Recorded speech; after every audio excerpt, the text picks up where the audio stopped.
Alright, this next song has a really funny story behind it. I've promised that I would tell it for a while, so now is as good a time as any. It happened about 5 or 6 years ago. My friend Michael from high school, him and I were hanging out, and it was late, and my parents wanted to go to sleep, and we wanted to make music, and so we walked to the local park, which was like 2 blocks from my house. And it was like, it had to be at least midnight, maybe 1 in the morning, and so we're over at the park, and one important part of the story that I should remember is we were drinking Kool-Aid at the time, and it actually was Kool-Aid. When I say Kool-Aid, I mean Kool-Aid, I mean grape Kool-Aid, and we had a big glass of Kool-Aid, and we thought, why not take it to the park with us? We're singing, get thirsty, whatever. So we walk over to the park with our guitars and Kool-Aid, and we're sitting on a picnic table playing music, and all of a sudden this cop car pulls up, and we're like, we're not doing anything wrong, but anytime a cop car pulls up, you instantly get scared. I mean, you're 18 years old, what are you going to do? So the cop gets out of the car, and he comes up to us and shine his flashlight in to make sure we're not like packing or anything, and he comes up and he asks us what we're doing out that late, and I tell him we're playing music in the park at 1 in the morning, and so he shines his flashlight to the picnic table, and he sees the now empty glasses sitting on the picnic table. So of course he thinks the worst, and he's like, "What's in those glasses?" And we say, "Kool-Aid." As pathetic of a response as that sounds, and so it all sounds very sketchy. So he's really unsure of what we're doing. So he asks us, "So you're out here making music?" And we say, "Yeah, we just got done writing a song." And he says, "Play it for me." And that, that'll put the fear of God into you, because you're pretty much playing for your freedom at this point. So we're like, "Yeah, sure, yeah, we'll play it, no problem." So we get up there, and practically shaking, and we play this song for him that we had just finished writing like 2 minutes earlier. And when we get done, we look at him, and we're looking for a response, and he looks at us and he says, "Wow, that was really good." And so we're relieved. We're like, "Wow, that's awesome."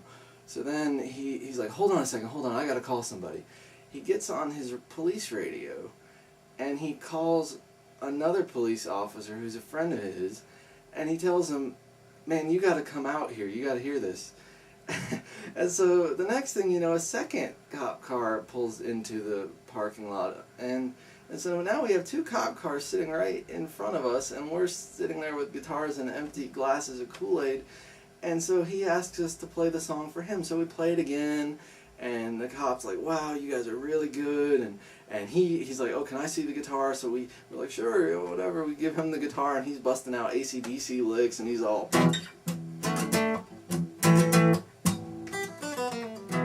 and he's doing all this crazy stuff, and we're like, "Oh man, this is cool. We're playing with a cop at 2 in the morning," and so then we sit there playing, going back, trading the guitar back and forth for like at least an hour, and we're asking him like, don't you have like stuff to do? And he's like, I was from a small town, so he's like, "Oh, do you hear that radio? There's nothing going on tonight," and which is reassuring for people at home. But he's like, "No, don't worry about it." So we play for an hour and a half, and it's now after 3 a.m.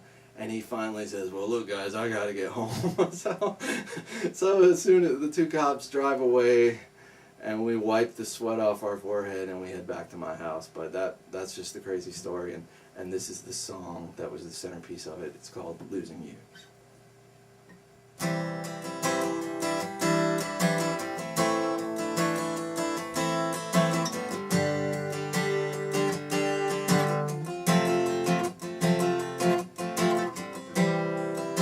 Baby, I can't stop thinking about you.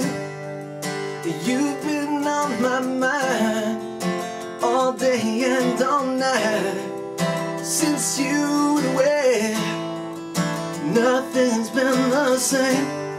And the memories you left behind are driving me insane.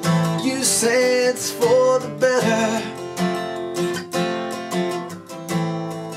but I can't believe that losing you could be so hard for me.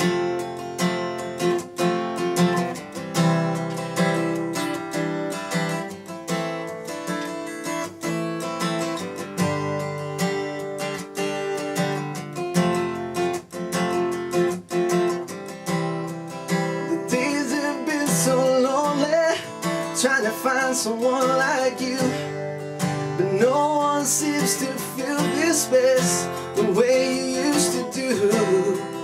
And nothing seems to matter in this world anymore, but I'm trying to find a way to live just like I did before.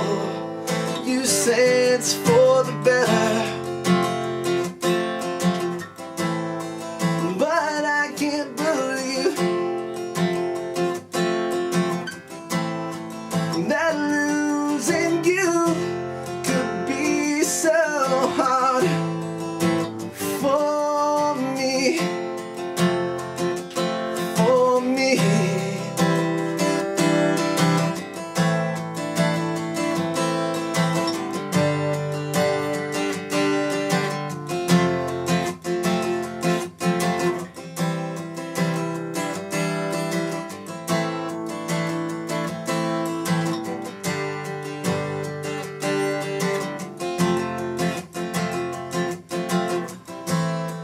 You say it's for the better,